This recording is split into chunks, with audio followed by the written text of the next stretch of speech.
It is Monday, November 25th, and you are either watching on Facebook or Twitter live or listening to the Boiler Breakdown podcast.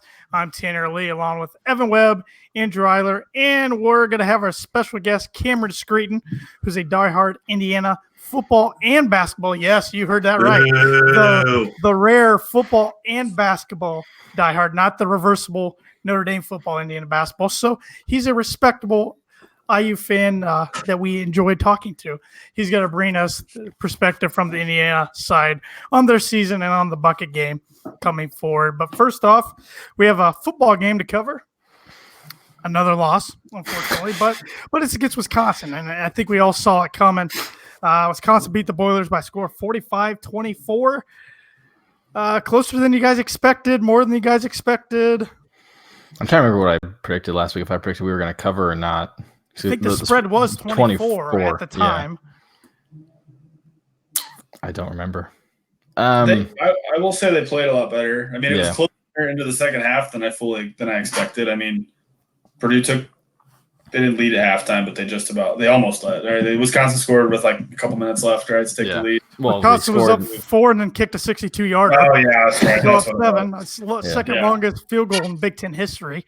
But Purdue was up 17-14 with like 5 minutes to go in the second quarter, and I was like, oh crap! And Wisconsin just second half shoved it down our throats and scored without. That was the biggest problem, just we couldn't stop them.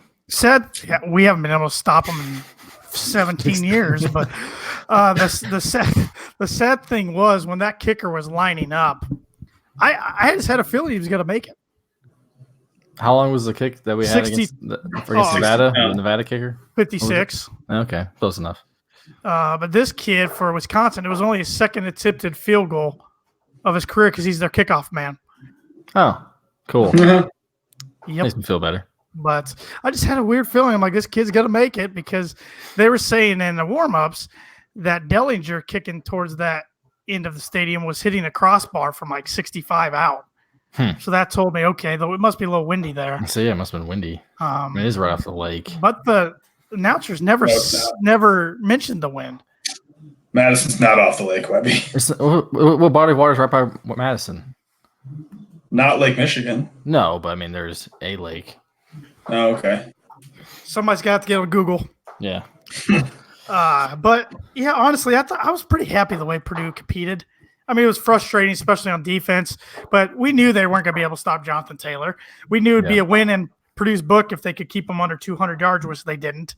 He had 28 carries for 222 yards and a touchdown. But luckily for Purdue, they forced a couple Wisconsin fumbles, which Wisconsin's notorious of doing, fumbling, and that kept Purdue in it for a while. But I was pretty happy with Purdue on offense. Yeah, Connell's really been impressive for a third or fourth string walk-on quarterback. I mean, he's done really well. I think Brom and the offense has been fun to watch. What do you guys think of Brom's? I saw a note today they had about Brom's new mentality with his quarterbacks, where he got a note from his mom a few weeks ago or something like that about like the definition of coach, and he's been way more nurturing, it seems like, and more calm with his quarterbacks on the sideline than the first few weeks. Yeah, his mom and dad, it was after the Illinois game when he really ripped into Jack Plummer and Aiden O'Connell both. His parents kind of had a talking with him like, hey, you didn't always like being yelled at and everything. So they even showed him getting on O'Connell a little bit, but then he gave him a pat on the chest when he was walking away the other day. I thought that was interesting. It was just totally different than he's done in the past. It seems to work. It seems to be working. I mean, playing pretty well. So was Plummer before he got hurt. I mean, Plummer playing really well, and that's why it's disappointing he got hurt because he was. But I mean, it's worked out. O'Connell's played really well. His stat line on Saturday was 26 for 43 for 289, 2 touchdowns, 1 pick. The pick did hurt Purdue. It was on the first series out in the second half. Forced the throw. Just should throw it away. Oh, yeah. I mean, David almost came down with it in a way, but he threw it up into double coverage. Throw it where he's going to catch it or no one's going to catch it. But I have been really impressed with him, especially for a walk-on. And honestly, I think he's put his name in the mix for starting quarterback for next year. I'm not saying he's going to be starter week 1, but I think he's got to be in the mix. We wonder how long Plummer's going to have to rehab that ankle. And, I mean, obviously there's a Sindelar question, but Yep. And then you got the Ferry or however the heck you pronounce his name. Then, I mean, there's talks that maybe they might bring in, Brahms mentioned he wants to bring a veteran presence to the QB room. It's like, okay, we're getting a grad transfer, which that could be interesting. But if they'd go that route, that tells me Elijah's not coming back with that comments he's making. Brahm was asked about Elijah Sindelar today. He said his decision has not been made regarding his future for 2020. I think if Sindelar comes back, though, even though he missed most season, I think they'll have a competition, but it's probably his job to lose. Oh, absolutely.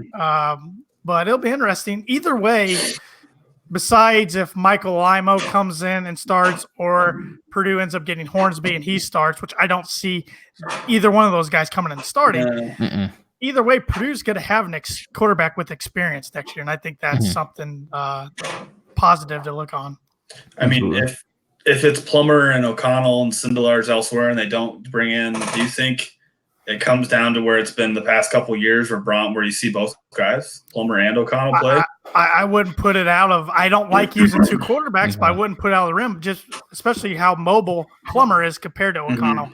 But I don't know why I get this. Maybe it's just my opinion, but the way Brahm talks about O'Connell, I think he likes the way he fits his offense better than Plummer. But I could be wrong. I don't know. He seems more. I don't know who it was. If it was Hopkins or Wright, one of them just talked about just the ball that O'Connell throws, just a perfect spiral. They just talked about he just throws the ball really well. Well, Hopkins should be saying that because he's getting the ball a ton more since O'Connell's come in than he did when Plummer was out there. Because I mean, Hopkins was awesome Saturday. 8 catches for 127 yards, 2 touchdowns, showing why he's a semifinalist for the John Mackey Tight End Award. Purdue didn't have much of a running game. I thought Horvath ran the ball well, though. He had 4 carries for 34 yards. Keen Doru had 9 carries for 26 yards. I forgot to mention Milton Wright also threw a touchdown. He's 1 for 1, 37-yard reverse pass to Bryson Hopkins, who Brahm said today he was nervous what would happen if Milton caught the ball and Hopkins wasn't open. He was instructed to pump fake and run. But they said they work on passing with all their wide receivers in practice, and Milton's the best one at it. So that's why. Well, I'm guessing maybe Sparks, healthy, but he hasn't been healthy all year. So it would have been fun. It would have been fun to see Sparks healthy this year, and how many times they could have potentially run something like that. But the trickery was fun. It took me back to 2017. We also saw a flea flicker where they handed off to Horvath. He threw it back to O'Connell. O'Connell threw a nice jump ball to Milton Wright, who had 3 catches for 74 yards. It was nice to see him bounce back and make some catches after dropping that deep touchdown early in the game, which that's the one negative thing I got towards him. I know he's a freshman, but he drops a lot of deep balls. But you have that from time to time. So other than that, David Bell does what David Bell does. He's good at football, 12 catches, 108 yards, 1 touchdown. Big Ten Freshman of the Week for the 4th time, tying Rondell Moore for a school record. He's just good. He's 101 yards away from having 1,000 on the year. He's what, 3rd in the Big Ten right now in receiving yards? Right behind both Minnesota boys, Bateman and Johnson. And he's got a chance to catch them because one's like 1,027 yards, the other one's like 1,025. I mean, he'd have to really go off and hope they don't do anything against Wisconsin. They were closer to like 1,200. I guess I was just reading the number wrong. Yeah, but still pretty remarkable, especially with him barely getting the ball the first couple weeks. He's really stepped up in place of Rondell, and I think every Purdue fan in America is excited to see what those two can do on the field together next year. Absolutely. So, and then Purdue on defense, like I said, gave up 600 total yards. 222 on the ground to Jordan Taylor. Jack Cohn was 15 for 19 for 203 and 2 touchdowns. They did force him into an interception. Why they threw that other interception is beyond me. Good Lord. I thought Wisconsin was really stupid at times. I mean, we'll take it all day long, but I thought they were really dumb at times when they could run it all day long. We knew they were going to run it. We couldn't stop it, and yet they tried to pass. It's like, I don't know if they were getting cute or what, but no. But at the end of the day, another loss for the Boilers. Haven't beaten Wisconsin since 2003. I'm already looking forward to that game next year at Ross-Ade. I was telling my dad, I don't like Indiana. I don't like Minnesota and I don't like Nebraska. Those are like the three teams I really don't like in the Big Ten. But Wisconsin, I might want to beat them more than anybody just because I'm sick and tired of losing to them. I just want to see Purdue not give up like a 200-yard rusher to Wisconsin. Yeah, I think every year when they have one graduate or go pro, like, okay, we're going to take a break from these awesome running backs. Nope. Change the jersey number and the name. Same running style behind the big hefties up front. Those guys are huge. Never ending. I was telling the guys before we got on the air, it was frustrating to see them do QB sneaks when they're trying to get a yard or two and it turned into 7 or 8 yards. Right, yeah. Because they just pushed the pile. Yeah. Purdue never made Wisconsin punt once. That was frustrating.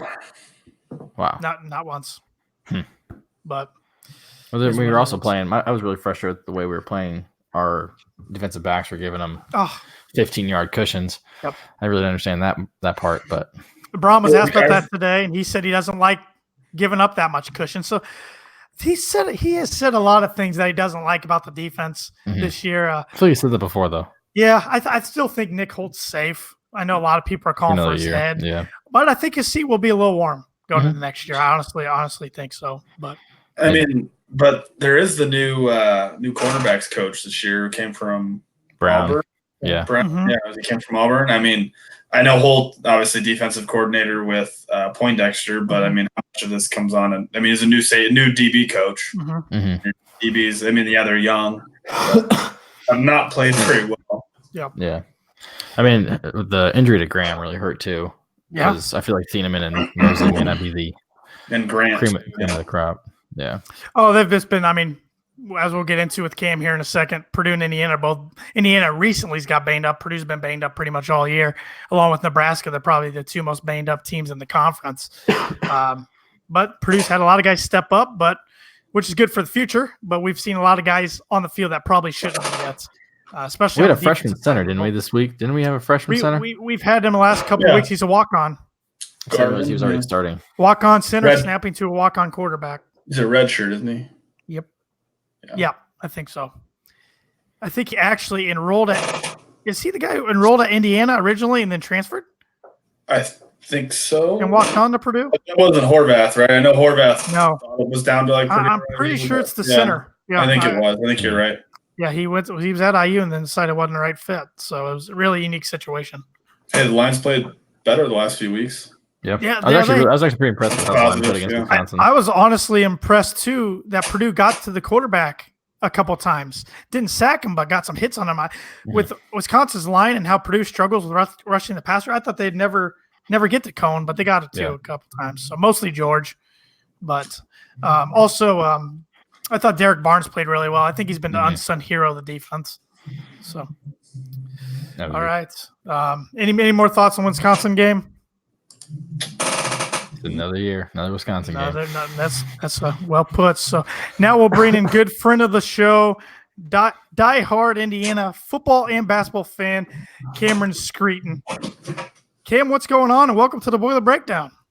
Thanks for having me, Tan. I don't think I could say I was ever going to be on the Boiler Breakdown. You probably didn't expect that. No, I didn't.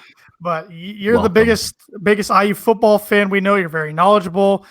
And we just want to hear your thoughts on the Bucket game and on Indiana's season and everything. We talk Purdue all the time. We know how we feel going into the Bucket game. But, I mean, you got to be pretty pleased with Indiana's overall season. They're 7-4. I honestly don't remember the last time Indiana's had 7 wins heading into the last week of the regular season. Yeah. Well, my thoughts on this season are it's just been like amazing from a standpoint. I mean, the last time they were at one point we were 7-2. IU was 7-2, and it was just incredible beating Nebraska, beating teams like that where it's like in the past it's not even been a thing at all. So definitely riding the 7-2 train. Definitely riding the 7-4 train. So I know the big talk is IU hasn't beaten anybody. IU hasn't played anybody, and that is very true. I can't argue that, but 7 wins is 7 wins. I would say they haven't played that many people in the past. I still remember losing to Ball State quite a bit.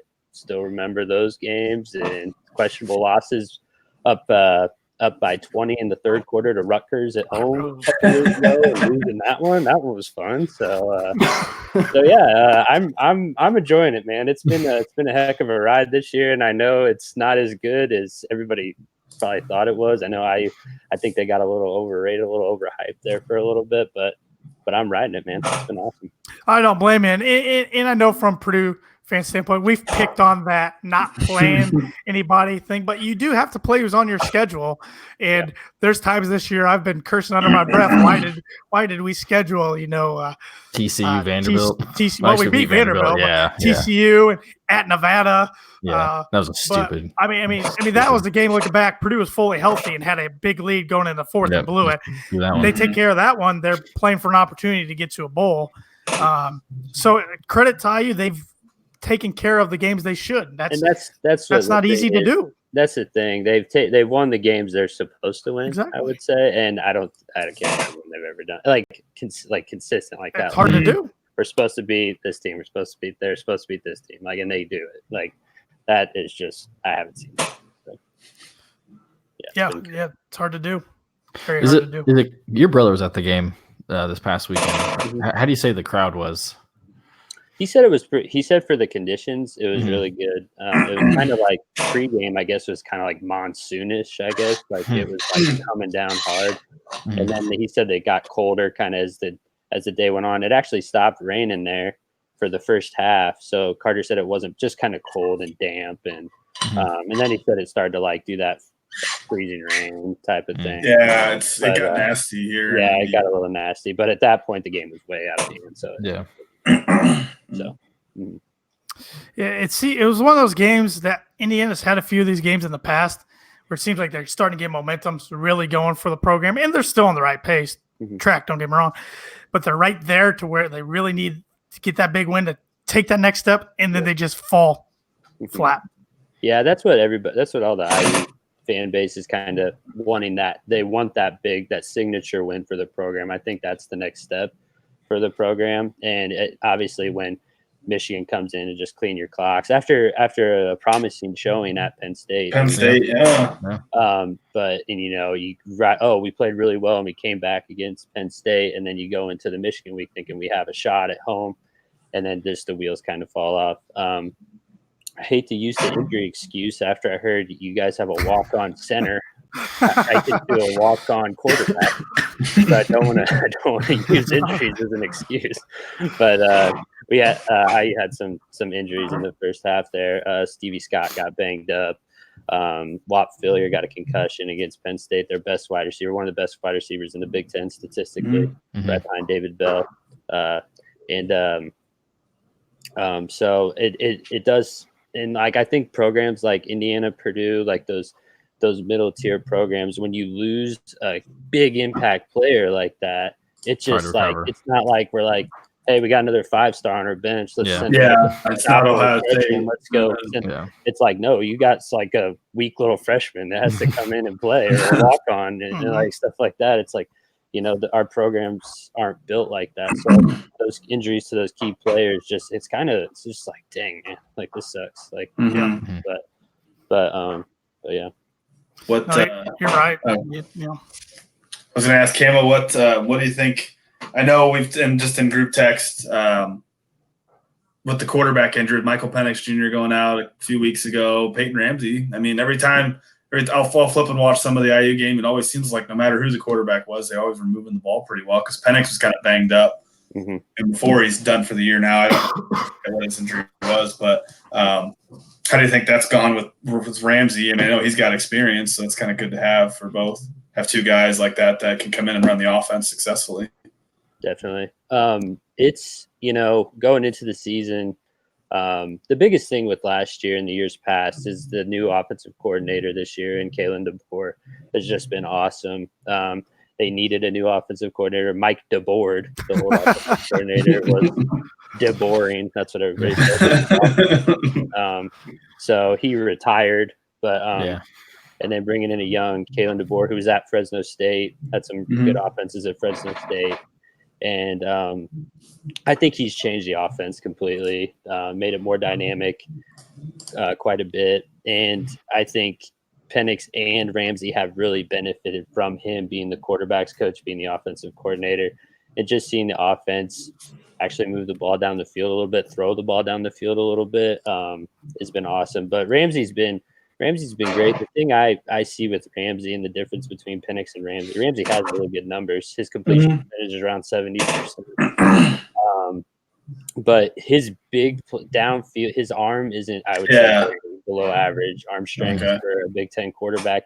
And he just can't really – he makes those good throws downfield, but it's because I think they do a good job like selling the short stuff and then opening up the deep pass. With Penix, he's got a cannon for it all the time. Yeah. And he throw the ball down the field consistently. And I think that opens up the run game. I think that opens up – and Penix is also a candidate to run too. So I just think – and you can tell Michigan – IU drove down the field and scored their first possession against Michigan. And it was a lot of short screen passes, short tight end screen passes, some different run pass options. There was like a slant, just really short passing game. And Michigan's like, hey, we're just going to take this short passing game away. And then I think IU had a lot of trouble running the football after that and just a lot of different things like that. So that's why I think Penix is just more dynamic for the offense. Ramsey's been, I mean, you can't ask for more in a backup quarterback. But I just think Penix brings that a little bit more dynamic, just that big playability. Yeah, Jeff Brom today complimented Indiana on how much they've opened up the playbook this year compared to the first 2 years he's played against them and how well they're moving the ball. He also was pretty complimentary of their defense, how aggressive they've been playing and how much they're playing downhill this year. Yeah, the defense to me this year is it's flashes. I think our linebacker core has gotten a lot better this year. Pretty young last year. Defensive line, same thing. I think it's an improving defense. We have had to I've read about doing a lot of different blitz packages, kind of mixing up things, kind of upping the aggressiveness on defense. But where I think tends to struggle on defense is kind of the one-on-one matchups. Their secondary has not been good this year, and sometimes it's been a lot that they've been getting beat in the one-on-one areas. Same thing with the defensive ends, having a lot of trouble getting to the quarterback. So I think they've had to do some different things, like call some different blitzes, be a little bit more aggressive in order to make some things happen. It's going to be an interesting game for sure. It's the first time in 3 years it hasn't been a bowl bucket game where both teams entering are 5-6 and needing that bucket victory to make a bowl. This series does go back a ways. Goes clear back to the late 1800s. Purdue has the all-time lead 74-41-6, but the Old Oaken bucket didn't come into the series until 1925. Since then, Purdue leads the series 60-31-3. Aren't you guys glad there's no ties anymore? And in West Lafayette, the series is 38-22-4. Purdue's on a 2-game win streak. Both of those games are coached by Jeff Brom and Tom Allen. The last 3 games, though, I thought this was interesting. I didn't remember this. Have been decided by 7 points, 7 points, and 2 points. 18 was 7 points, 17 was 7 points, and 16 was 2 year, points. I think, wasn't it 21-7 or 28-7 Purdue at one point? When it's something like that, and then IU got kind of like a garbage touchdown late. I kind of remember. I know Rondell Moore played really well last year in the game. I know the year before Purdue had a comfortable lead, and IU came storming back in the fourth quarter, and even had an onside kick opportunity late in the game. But they've been pretty competitive games as of late. Interesting Purdue note. I was trying to think in my head when the last time Purdue's had a quarterback start back-to-back bucket games.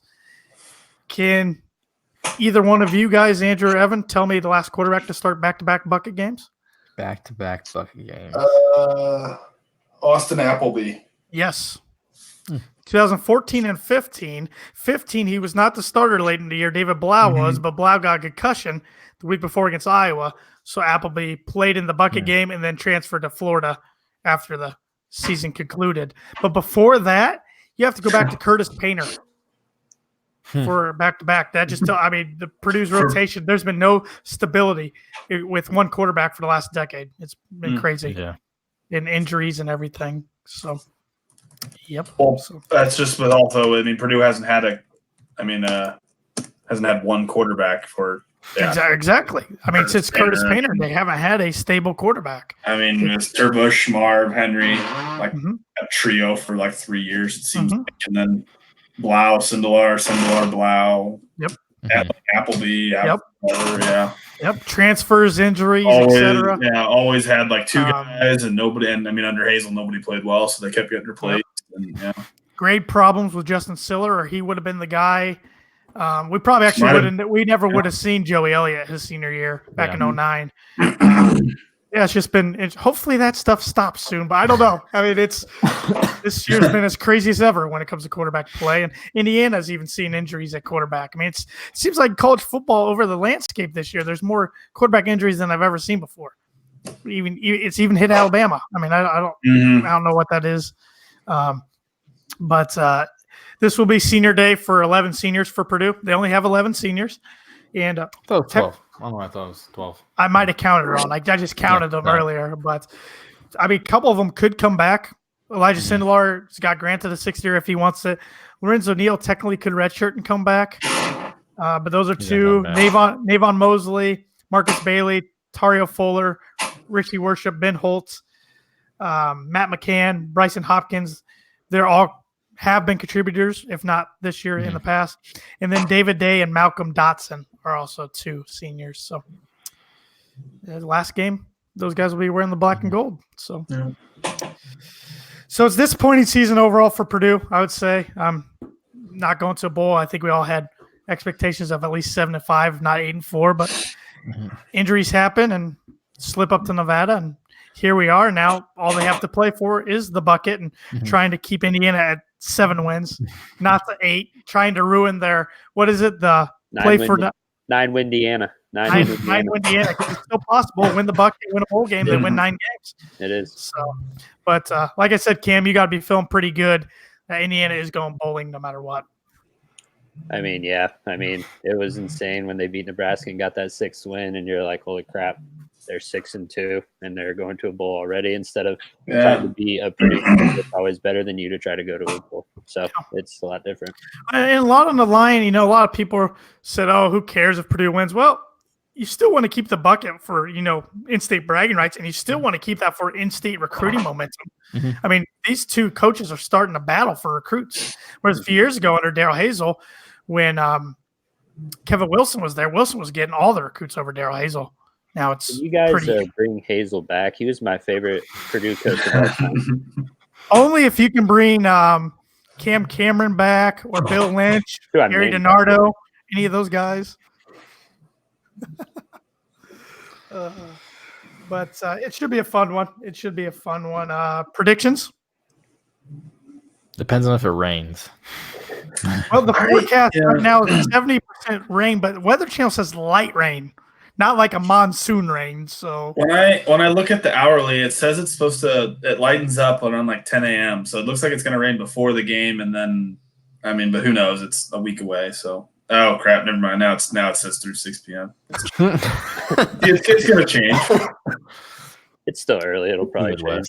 If it rains, it'd be snowing by then. Indiana is a 7-point favorite.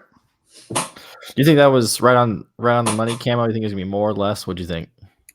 I think that's right on the money. I think my prediction, IU has some weird injuries right now. I've heard a lot of different things on Twitter about who's playing, who's not playing, but that's Twitter too. Yeah. So I also heard Drew Brees is coming back. He's got 1 game eligibility. Well, it's a new walk-on Brew Drees. That's what his name is. Yeah. No, we need like Sean Phillips and Rod Woodson. I'll take more. Defense. We need a lot more, I think. Yeah. Ryan Kerrigan. Yeah. Yeah, we can wish, but that's not happening. That's not happening. I honestly thought the spread would be 4.5 to 5. But I'm not shocked it's at 7, but I thought it'd be a little lower. I thought that was a little higher than I expected. I thought Purdue's been kind of playing well, and I knew IU got banged up, and it's at Purdue, and I don't know. I thought that's a little higher than I was expecting it to be.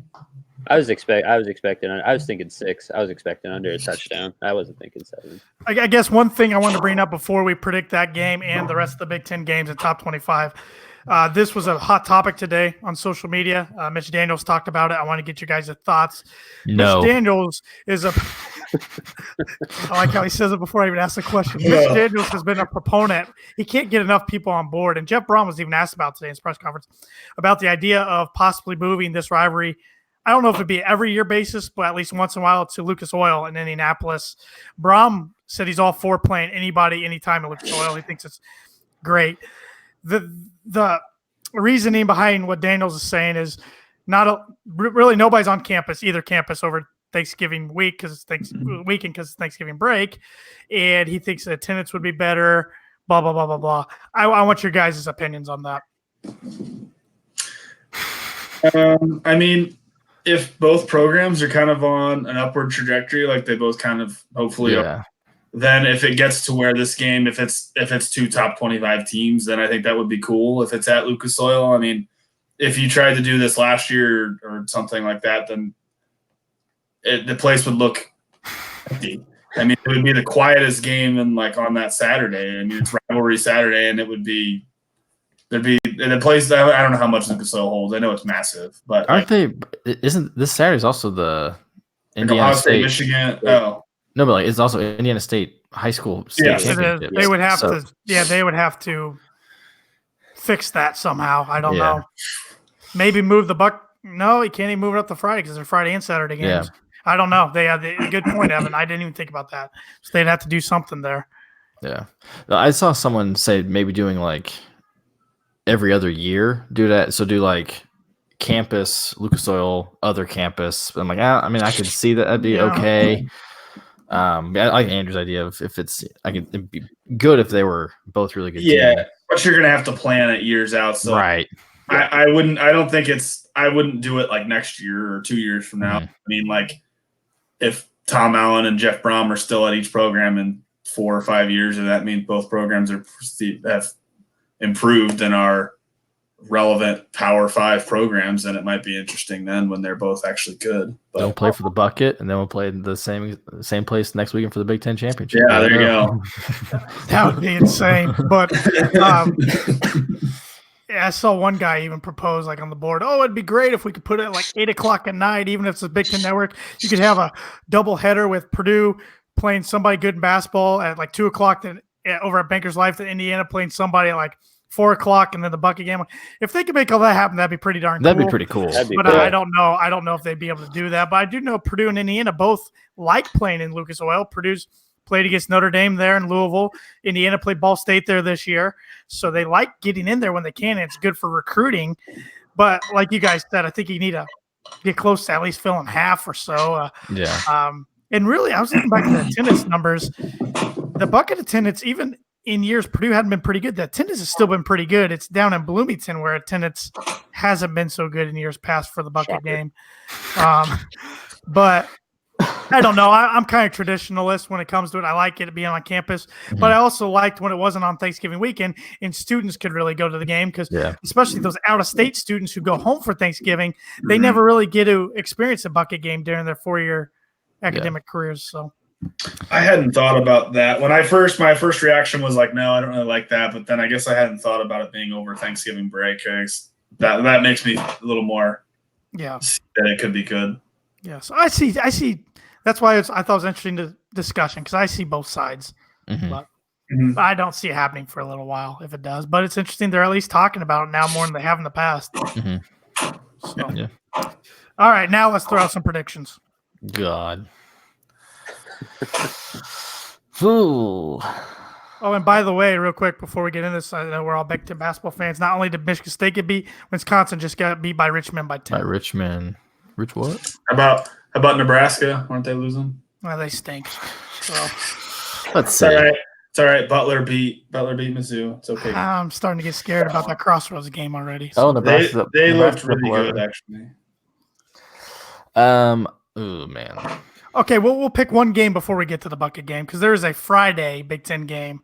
You got number 17, 8-3 Iowa at 5-6 Nebraska. I feel like this line is insulting to Iowa. I don't care what the spread is. Gosh dang it, Josh. I don't care. And Josh Muntz says, "Go Hoosiers." Go Wildcats, Josh. Right back to you. Let's see. Josh, huge Illinois fan, huh? Yeah. I don't care what the spread is. Iowa's a cover. It's only 5. I thought that's insultingly 6. low. Oh, well. I would have said like 14. Yeah. But I like Iowa. Nebraska's banged up. Iowa owns this rivalry ever since Nebraska came into the Big Ten. I like Iowa to win their 9th game. Who did Nebraska whoop last week? Maryland. Woo! I know. I don't like Scott Frost. I'm sorry. I can't hide it. Camo, what do you think? Nebraska I don't or like Iowa? Scott Frost. Go Iowa.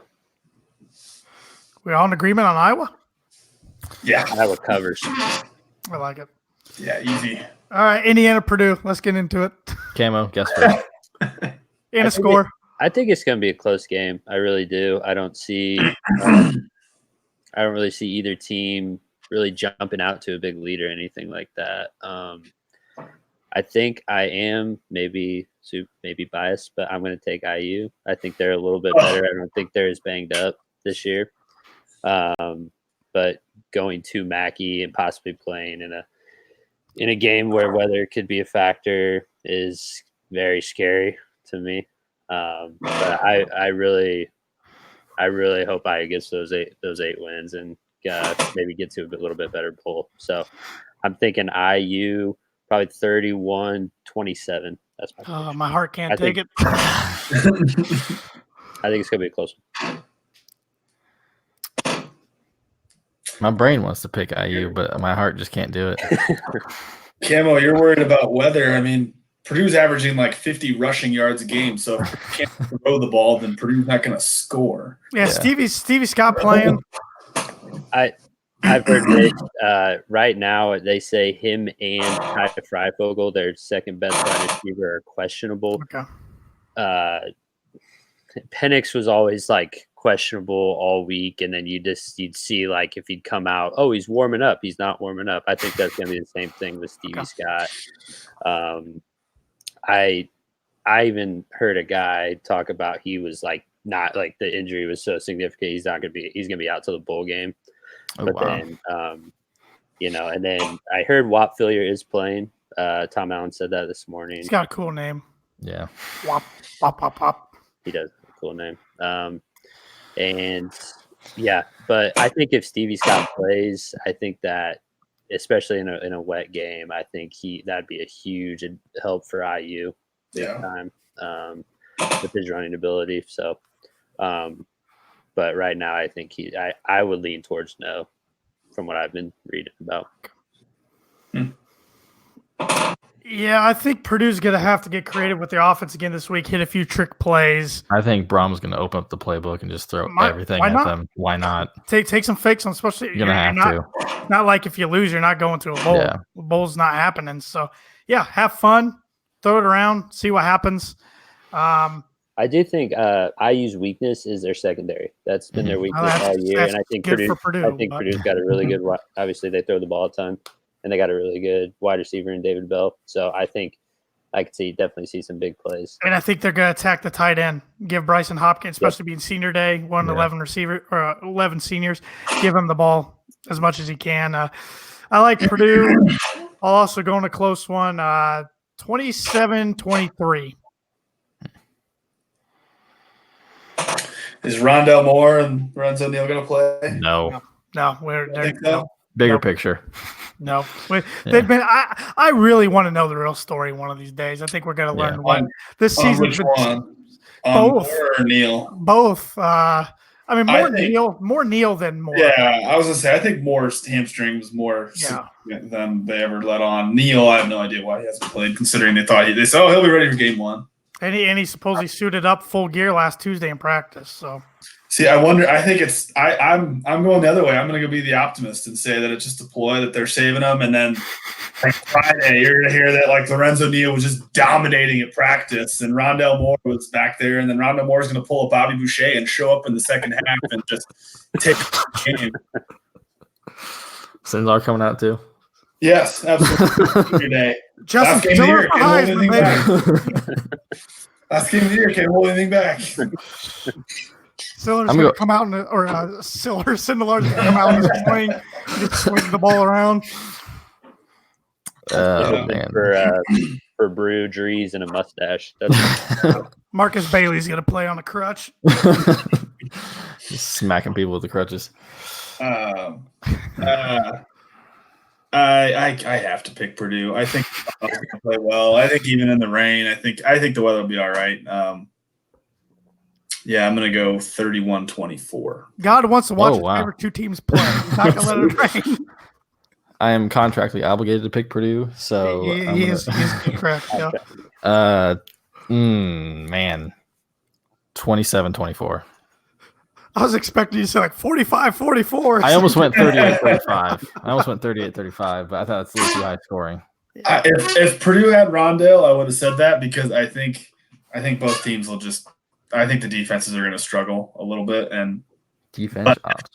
But with both offenses kind of not at full strength, with potentially IU's starting running back out and Purdue's best wide receiver out and third string, they're both on backup quarterbacks. I mean, if these teams were at full strength, then offenses I think would just dominate and it'd be a track meet up and down the field. But unfortunately, we don't get to see that. I just hope the fans come out, and if you're on the fence of going, or if you're not going but you have available tickets, give them to a friend, particularly a Purdue friend, and let them go to the game. Should be a good one.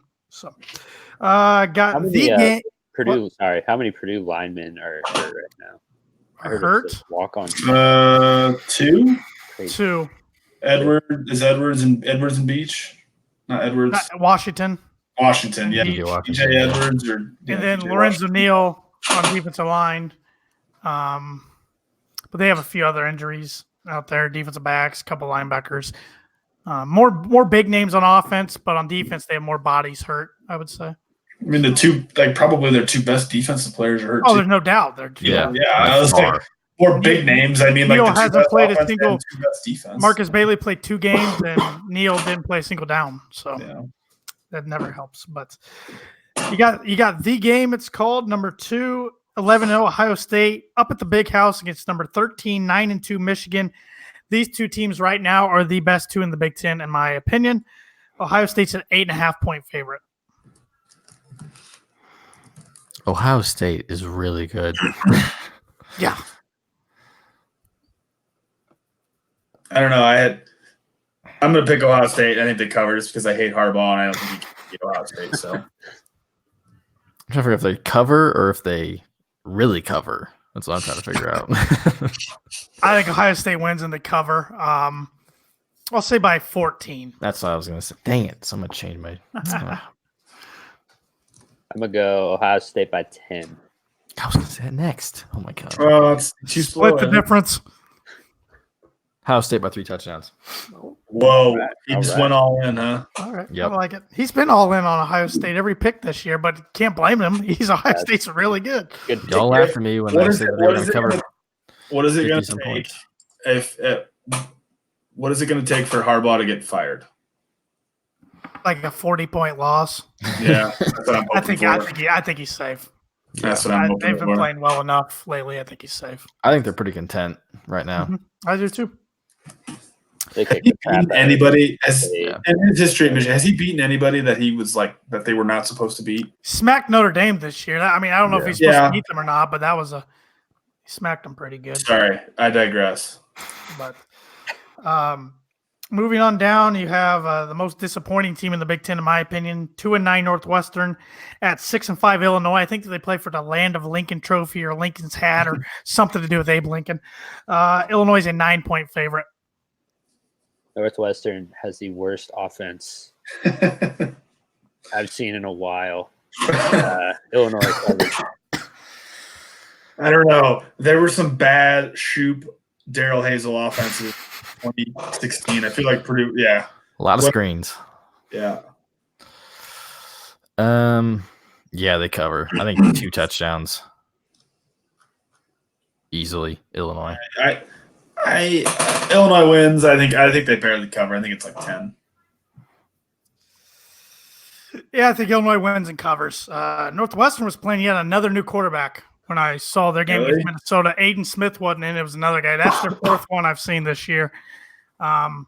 They've been bitten by the injury bug pretty hard too. But I think Illinois gets their 7th win, and that's pretty incredible because just a few weeks ago, I thought Lovey was for sure canned after the season. Now he's staying, and they're moving in the right direction. Got a good recruiting class coming in. They don't have a huge recruiting class by numbers, but the talent they have coming in looks to be pretty good. So, oh gosh, 3-8 Maryland at 5-6 Michigan State. Michigan State's 21.5-point favorites. Talk about a team that was dead in the water, and then you get to end your season with Rutgers and Maryland to make a bowl. And I think they win and they cover. I think they win and they cover. Purdue 2012 backed themselves into a bowl. Yeah, with a coach that was already fired and a quarterback on one knee. And they won at Kinnick. At least they won at Kinnick, though. Yeah. I think Michigan State covers. I think Michigan State, I don't think they cover. Yeah. Michigan State, it's close. I think they win by 2 scores.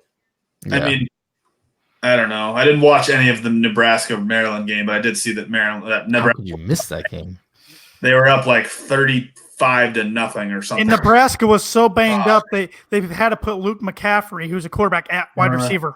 And they still killed Maryland. Maryland was ranked after 2 games this year. Unbelievable. What the heck? Yeah, they put up like 60 points against, like, at the time, like, remember 21 Syracuse. And then with Syracuse ended up being garbage. But I think Michigan State covers. Michigan State by 17. Cam will give a pick? Oh, yeah, he said Michigan State. I think it was by 13. Okay. Yeah. I don't have a line on this one. Rutgers, aka 40. Oh my God, 40. We just get them out of the Big Ten. I'm so sick of talking about them. Rutgers at number 8, 9-2 Penn State, and Greg Schiano. I'm wrong. I thought Greg Schiano was going to be Rutgers' next head coach again. They couldn't come to terms on the contract, so Rutgers' job's open for whoever wants to take it. Hopefully nobody takes it and they don't have a program. I agree. Didn't I hear Danny Hope is available? Is that he could be, because it sounds like Eastern Kentucky's head coach is going to get fired, and he's offensive line coach, so I'd love to see Hope back in the Big Ten. Miss that guy. You'd be rocking Scarlet Knights gear, Tan. Secretly. And a mullet and a mustache. Look at that picture. Dude, he's living his best life down there in Kentucky, man. He's growing the flow and loving life. Penn State has nothing to play for. So I feel like they would probably pull. I feel like their third string's still better than Rutgers. They're going to. I don't think they'll cover. They could pick fans out of the crowd and beat Rutgers. I think they win by like 35, not 4. I think they cover. Penn State's going to start like kneeing it in like the third quarter. Hey, Rutgers did cover against Ohio State 2 weeks ago. Yeah. But they also got shut out last week for the 5th time. Oh, man, their offense is awful. Penn State covers. Never ever picking Rutgers ever for anything. Ever. I think Rutgers covers and loses by 39. I hate them. Okay. Hey, Rutgers. All right, never mind. Rutgers is 3-8 against the spread. I read. It's like it says 3-8-0, and I missed the first 3, and I'm like, they're 8-0 against the spread. What? They're terrible. I'm really interested to follow that coaching search because I think they're got to go like down to D3 or something. Then you got the Big Ten game of the week, and it's actually the college game day location. Game day is going to Minnesota for the first time ever. You got our number 12, Wisconsin, who's 9-2, at 10-1, Minnesota, who's ranked 10. These are before the rankings come out tomorrow, but Wisconsin's a 2.5-point favorite on the road. I was surprised. I was too. That place is going to be rocking. Yeah. We all thought it was rocking against Penn State. Yeah. Just wait, because if Minnesota can pull this game off and beat, presumably, it will be Ohio State, clinch these, and beat Ohio State, they're going to the playoff. Makes me sick. Makes me want to throw up. Absolutely throw up. I'm picking Wisconsin. I can't pick Fleck, and I can't let Fleck get into the. Is this for the West or for the? This is for the West. The winner goes to Indianapolis to face Ohio State. God, I would love it, Wisconsin.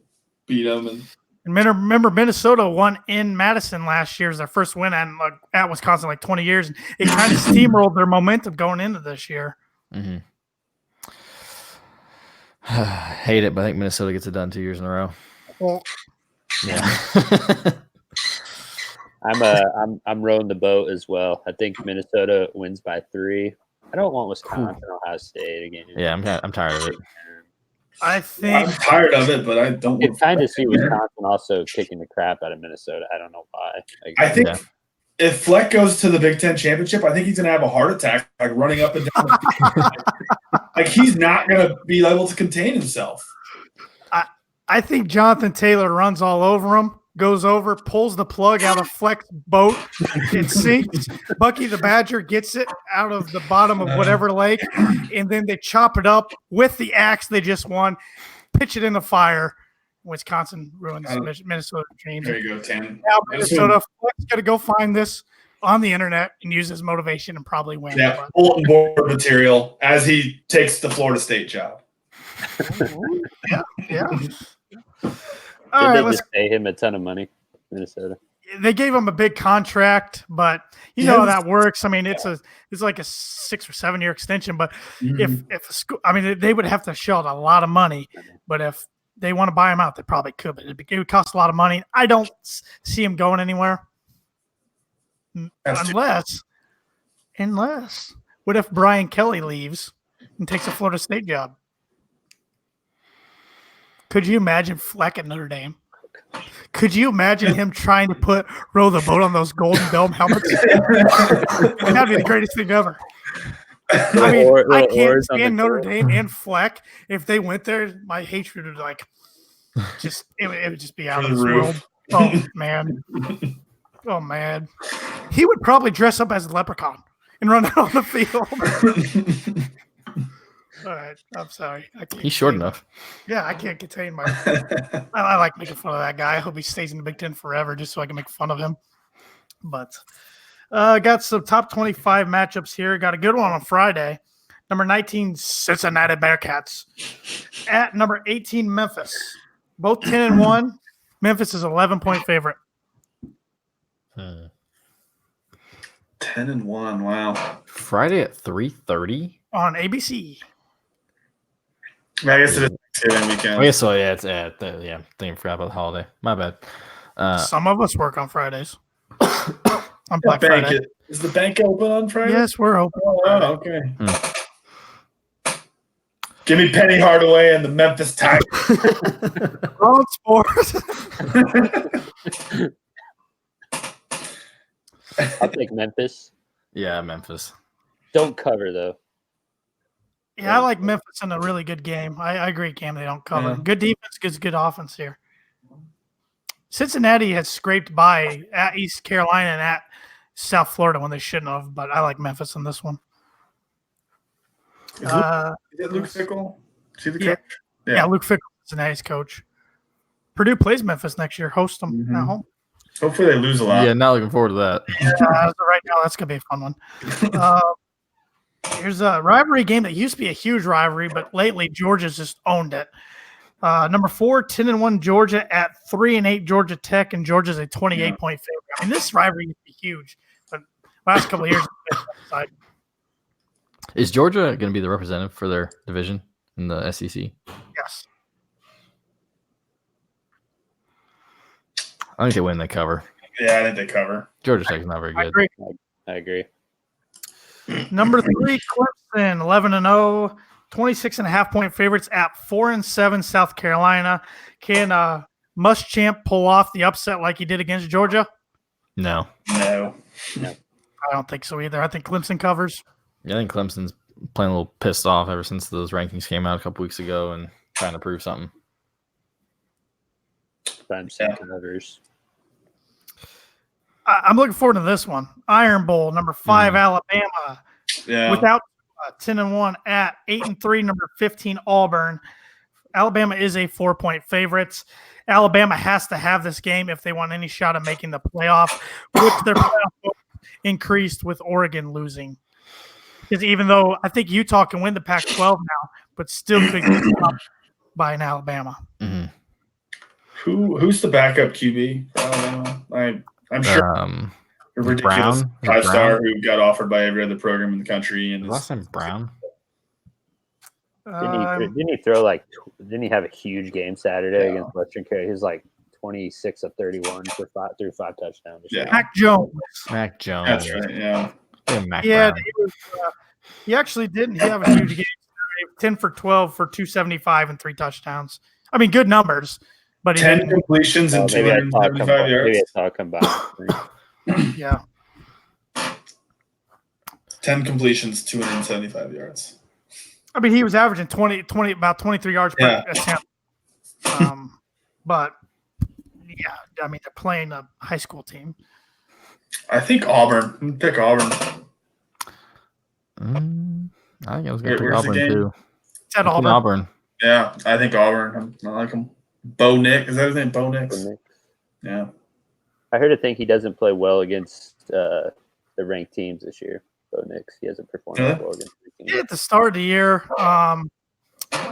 he beat Oregon on a neutral field, and then he won at Kyle Field against A&M. But since then, he's really struggled in conference play.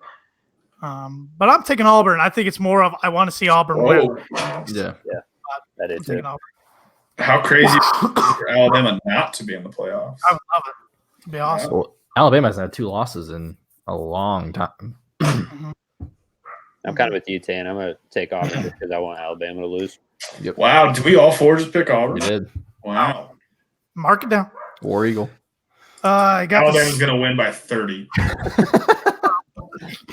Got the Civil War here. You got 5 and 6 Oregon State, one of the better years they've had in a while. At number, it says 6 right now, but that'll drop. At 9 and 2 Oregon. Oregon's a 19-point favorite. 19. I know less than Oregon 0 in a about close Oregon State. one. I'm feeling Oregon in a close one. They're going to be moping after their loss. Yeah, I think Oregon wins. Yeah, I'm kind of with you, Cam. I think they don't cover. I'm gonna say they 10. I'm gonna say they cover. I don't know. I just think It's had to be different. every week, and I don't know. I just think that college football is there's so many blowouts.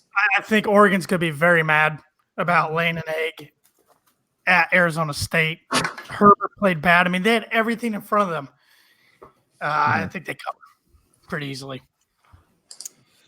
I got number 16, 9 and 2 Notre Dame. Talk about disappointing team who they play, of course. At 4 and 7 Stanford. Notre Dame is a 16-point favorite. I think they cover. I agree, Evan. I think they win 10 games for the 3rd straight year. I don't think they cover. I think they win by like 12. 13. And some of their fans want Brian Kelly gone after 10 wins, 3 straight years. They haven't lost a home game since week 2 of 2017 against Georgia and Jake Fromm's first start. Wow. They've almost gone 3 straight years not losing at home. I'm taking Notre Dame. I know. I can't stand them, but I think they're 10 and 2 and find themselves in a good bowl. So, and you got to start thinking Ian Book's going to be a preseason Heisman favorite next year with the way he's been playing lately. I know. It sucks. When Purdue doesn't play them, I don't seem to care about them as much. Oh, especially when they lose early and they're kind of like out of the playoffs. Like, I love the. I mean, I was disappointed Georgia didn't lay the smackdown on them, but I love the Michigan game, and I'm not a Harbaugh guy, and I love the Michigan game. Yeah, that was fun. Number 22, 7-4 Iowa State at 7-4 Kansas State. Real good matchup here. Iowa State's a 4.5-point favorite. I'm around a lot of K-State, KU fans, so go Wildcats. I'm picking Wildcats. I'm going with the local then. I'm going to go Kansas State then. I'm going to go with the local. Gosh, I was going to pick Kansas State too. Actually, Lawrence is like 25 miles away from me, so there's a lot more KU than K-State. Well, you're more local than us. I'm going Matt Campbell and Iowa State. I'm with Kansas State. So I'll be the outlier. No, I'm just kidding. I'll be the outlier. I can't figure out this Iowa State team. One week they play good, one week they play bad. It's like up and down. I can't figure them up. So I got Texas A&M at number 1 LSU. A&M 7-4, but LSU's a 17-point favorite. I'm going to take LSU. Joe Burrow wins the Heisman. They cover. I agree on all those points. They're fun to watch. They are fun to watch. For once. Go Tigers. In-state rivalry here. 6-5 Florida State, who doesn't have a head coach, at 9-2 Florida. Florida's a 17-point favorite.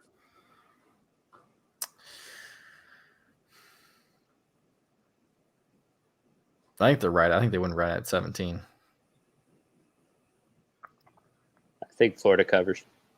I think they cover. I think Florida by 20. So I think Florida State's been playing a lot better since they fired Taggart. So it'll be interesting to see where that head coaching search goes. So, and then I'll go one more here. We got a Big 12 rivalry. Number 9, Oklahoma 10-1 at 8-3. Number 21, Oklahoma State. Oklahoma's a 13-point favorite. I was a little surprised to see it that high, to be honest. Oklahoma wins in the cover. I'm with Webby. I think Oklahoma's too good. Yeah.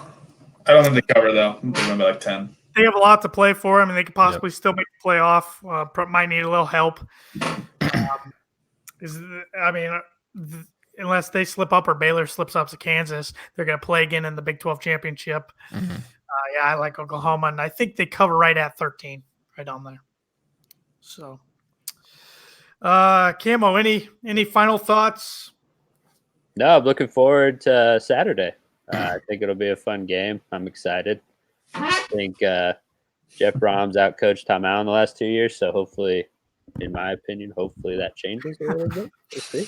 I'm really next year though. I mean, we could see a big time matchup next year potentially. Mm-hmm. Both teams stay healthy.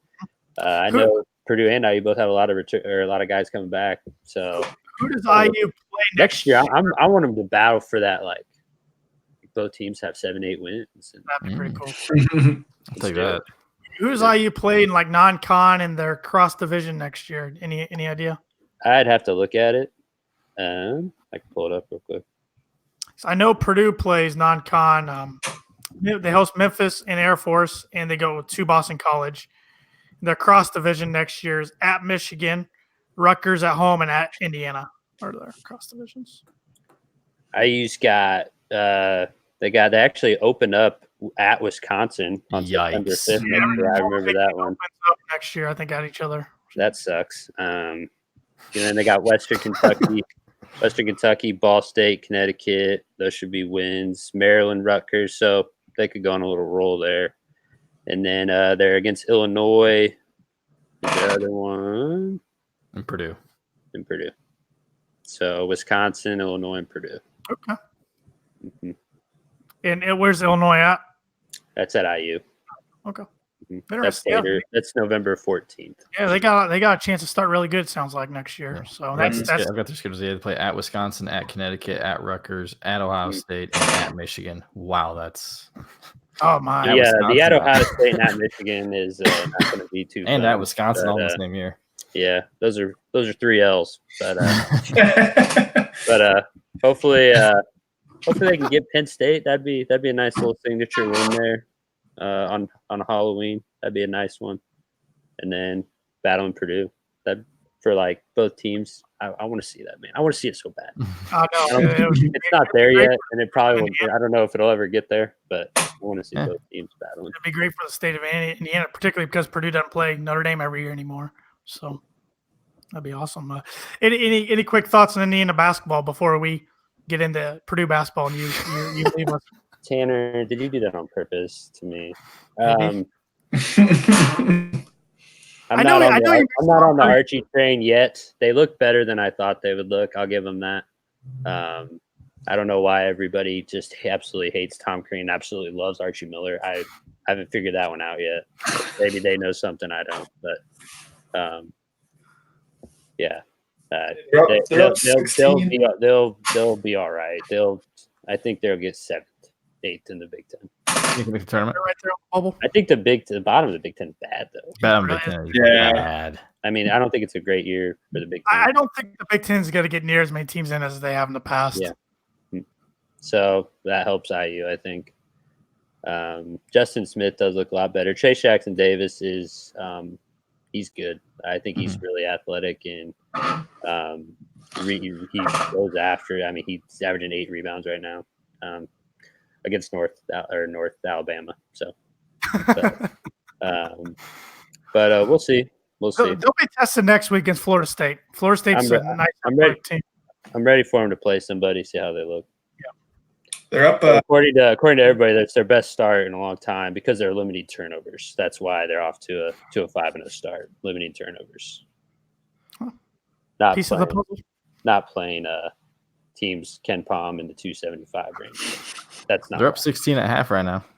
That's a decent Louisiana Tech team too. They're not bad. They're better than what they've been playing, but still not. South Dakota State's usually pretty solid mid-major team too. Those two teams will be more of a test. Yeah. Got to play who's on your schedule. Yeah. Well, Cam, thanks for joining the Boiler Breakdown. We'll have to have you on back on a future episode, maybe when Purdue, Indiana get ready to meet either time on the hardwood. It was fun. I love it. I love you guys. You guys are awesome. You guys are so knowledgeable. It blows my mind. So keep doing good work. We have no lives, but appreciate the kind words. I love it. All right, Talk buddy. to you guys later. See you, Camo. Ammo. Miss you, man. All right. Well, that was fun having Cameron Screeton join and getting a little Indiana perspective on the podcast. So, all right, now let's talk some Boiler basketball. Only one game to report this past week. It was a nice, comfortable win over the Jacksonville State Gamecock, 81-49. I thought Matt Harms played really, really well. Yeah, we definitely made an impact to throw it down low to him and Travion, and it paid off. I mean, again, it's Jacksonville State, and not which they're better than Chicago State, and that was nice to see. God, I hope so. It's not hard to be worse than them, or it's hard to be worse than them. It was nice to see kind of the first halves were a complete opposite of each other. What they were, Chicago State versus Jacksonville State. We kind of got out to a lead and didn't really look back. Where the Chicago State game was pretty competitive for the first 10 to 15 minutes. My arms played well. Travion, I remember I kind of turned it on after the game started, and I think Travion had I feel like I saw him have 8 straight points. Like he was doing really good. The ball down low. Why did he not play more? I guess I didn't. We had he fouled out. He fouled with 11 minutes left in the game. Yeah, I would say he only played 10 minutes or something. Or 20 minutes. So he got the foul trouble. Dewana would have fouled out if he played 2 more minutes. What the heck was going on? I don't. They were quicker down low. They were smaller and quicker. Yeah, they struggled with the speed, but that's why Travion, he was just overpowering people down. Yeah. But I thought Harness played great. 17 points, 10 boards, 5 blocks. He's now 5th all time Purdue in blocks. And I used to kind of criticize how he blocked shots because he blocked them into the 10th row of the stands. Now he's doing a good job, like AJ Hammond used to, deflecting the ball, keeping it in play. That's huge. Little thing like that, that's huge. And Wheeler was getting on the blocks too, which was nice to see because he's not playing quite like I was wanting him to, but he's doing a lot of. He's not scoring like I was hoping he would, but he's always getting. I feel like 6 to 8 rebounds a game. He's getting a couple block shots, knocking down a couple threes. So I thought Purdue shot the ball well. I thought Proctor played well. He had 14 points. I'm liking him more and more. I think he's probably the most impactful grad transfer Painter's probably ever had. John Hopkins was good. John Hopkins was pretty good. But I think not as much of a scorer. Yeah. Gonna add more. It was nice to see Nogel hit 3 jumpers. 15 feet. He come up short on the 3-point attempt, but it looked a lot better than some of his jumpers had. So that was nice to see. What's he is? I'm just pulling up Nogel's stats. He is. I don't know if he's not shot a free throw or he's not made a free throw this year. He hasn't made a free throw. He shot a couple. They shot a couple. Looked awful. He shot right-handed, didn't he? I was going to say. He did. I didn't get to watch a single second of the Jacksonville game because Chicago State he shot in the first half. He shot a couple free throws. they looked awful. And then I think the second half is when he shot him, and he shot him right-handed. Because I know he improved significantly from freshman to sophomore year, and during Big Ten play, a lot more confidence he was shooting, and I thought this year he was going to take a big step and being more aggressive, going to the rim. I thought that would kind of be more of it. He's going to shoot. Yeah, I think that's the problem too, is because he's not hitting free throws. So I think that's keeping him from being aggressive. Because if he gets fouled, he's worried he's got to shoot free throws. So I think that might play into it a little bit. Until he gets out of that mindset, that's gonna be a problem. Yeah, he's shot 4 free throws. So I want to see him post up guys more. Yeah, I want to see him. Yeah, again, he's gonna get fouled because of that, but. Who cares? He shot 65% last year. I know it. And he was significantly better in the second half. He can do it. He shot. He's gonna have to. Yeah, he definitely got kind of right when the team turned around. I feel like around like that Christmas break time. I think he just went home and just shot a bunch, and that's what he's got to do. That's what he's got to do. Just get that confidence. There's no more cupcake games on the schedule. Nope. Central Michigan, even on like the 27th to 28th, that's not a cupcake. At Ohio, they might not be the best, but that's a road game in the MAC. That's not a cupcake. Up for that. This weekend's got to be very tough. I know Tennessee's ranked. Is Florida State ranked? ECU's 20th. Right. 5-0. But it is Florida State's 4-1, not ranked. Okay. Tennessee's 4-0. Actually, might have won tonight to be 5-0. They did. They beat Chattanooga. 5-0. Then they're ranked 17th. So I really don't want to play Tennessee again. I'm tired of them, but yeah. I don't know. Well, Florida State, I'd like revenge from last year. Yeah. Should have had that one. VCU, it'd be, can we have revenge 9 years later? But it's not even the same program. But they still play the same style. It's going to be hectic defense, pressure on the ball, aggressive. It's a 9:30 CBS Sports Network game for Purdue in the Emerald Coast Classic, I believe it's called. If they win, they'll play at 6 o'clock Saturday night. Lose, they'll play at 3 o'clock. So that could have impact with the bucket. A little overlap. So hopefully, of course, we win. We can watch the bucket game, then watch basketball. That'll be a nice day. Except that day has really bit us in the past when that's happened. Yes, it has. But we won't bring up bad memories. But no, it starts off with the Virginia Commonwealth VCU Rams, number 20th in the nation. Like I said, 5-0. Friday night, 9:30. It's gonna be a tough one, but yeah, it's hard to pick these types of games. These neutral site. We saw today Michigan State gets upset by Virginia Tech. Excuse me. Out of their element, out of the routine. So it's just kind of whichever team kind of responds and kind of can just kind of be in that same mindset that they just in another game. So we'll kind of see. We're young, fairly young team, so it'll be interesting to see how they come out. Historically, these trips don't fare Purdue too well. They did win the Paradise Jam in 09-10, arguably Painter's best team, and then they won it. They won that one 3 years ago with Old Dominion in Florida. Yeah, I don't know what that one was called. So where is this one? I just looked at the arena at Northwest Florida. What is that? Florida. I don't know. Yeah. Is that like a high school gym? Is that better than a ballroom? Yeah. Florida University located there by chance? No idea. It I don't says know. I'm just Niceville, Florida. I don't know. But I was just curious.